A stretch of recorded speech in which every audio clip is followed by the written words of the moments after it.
మేఘ సందేశం first part కోసం Telugu yes reviews ఛానల్ని సబ్స్క్రైబ్ చేయండి. లింక్ డిస్క్రిప్షన్లో.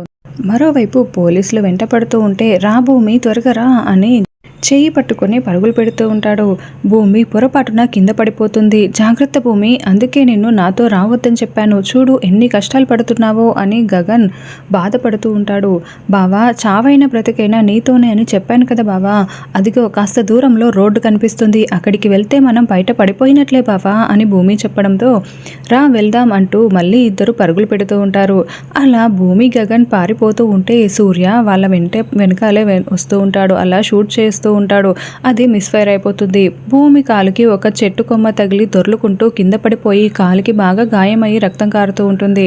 బావా బావా అని భూమి బాగా బాధపడుతూ ఉంటే భూమి అరవకు అంటూ కాలుకి కట్టుకడుతూ ఉంటాడు గగన్. ఎక్కడ ఎటు వెళ్ళిపోయారు అని ఈ భూమి గగన్ నా చేతుల నుండి తప్పించుకోలేరు అని సూర్య అరుస్తూ ఉంటే సార్ అటువైపు నుండి సౌండ్ వస్తుంది అని కానిస్టేబుల్ చెప్పడంతో మళ్ళీ భూమి గగన్ ఉన్నవైపు పోలీసులు వస్తూ ఉంటారు. గగన్ భూమిని పక్కకు తీసుకువెళ్ళి చెట్ల మధ్యలో దాక్కొని ఉంటారు. పోలీసు వాళ్ళు అక్కడక్కడే వెతుకుతూ షిట్ ఇక్కడే లేరు, తప్పించుకొని పారిపోయినట్లున్నారు, అటువైపు వెళ్దాం పదా అని వెళ్ళిపోతారు. ఇక భూమి అరుస్తూ ఉంటే ప్లీజ్ భూమి కాస్త ఓర్చుకో అని తన పంచ చింపేసి మళ్ళీ ఒక కట్టు కడతాడు. రా భూమి వెళ్దాము అని గగన్ అంటే బావా ఆగు బావా, ఎంత దూరం అని ఇలా పారిపోతూ ఉంటాము, అడవిలోకి వెళ్ళిన జింక ఎంతసేపు అని పులి నుండి తప్పించుకు తిరుగుతుంది, ఎక్కడో ఒక చోట వెనక్కి తిరిగి చూడాల్సిందే, అయినా మనం ఏం తప్పు చేశామని బావా ఇలా పారిపోతూ బ్రతకడానికి, అసలు అక్కడ అత్తయ్య పూరి ఇద్దరు తారాధ్రువ చేతుల్లో ఉన్నారు, వాళ్ళ గురించి కూడా మనం ఆలోచించాలి కదా, ఏ తప్పు చేయనప్పుడు మనం ఎందుకు బావా భయపడాలి, మనం ఇలా పారిపోతూ ఉంటే ఖచ్చితంగా గగన్ తప్పు చేశాడు అందుకే పారిపోతున్నాడు అని అందరు అనుకుంటారు బావా, అక్కడ అత్తయ్య వాళ్ళ పరిస్థితి కూడా మనం ఆలోచించాలి కదా అని భూమి అంటుంది.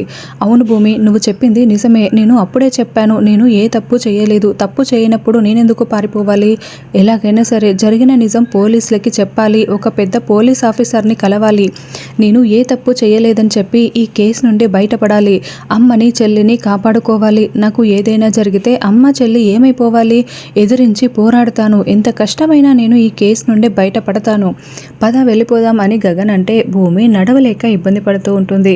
భూమి జాగ్రత్త అని గగన్ చెప్తూ ఉంటే బావా ఎన్నో బాధల్ని పడ్డాను బావా, ఇప్పుడు ఈ గాయం నాకు ఒక లెక్క కాదు అని భూమి చెప్తుంది. ఖచ్చితంగా నాపై ఎవరో ఈ కుట్ర చేస్తున్నారు, ఒక పెద్ద ఆఫీసర్ని కలిసి నేను బయటపడతాను భూమి అని భూమి చేతిలో చేయి వేసి గగన్ గట్టిగా పట్టుకొని చెప్తూ ఉంటాడు.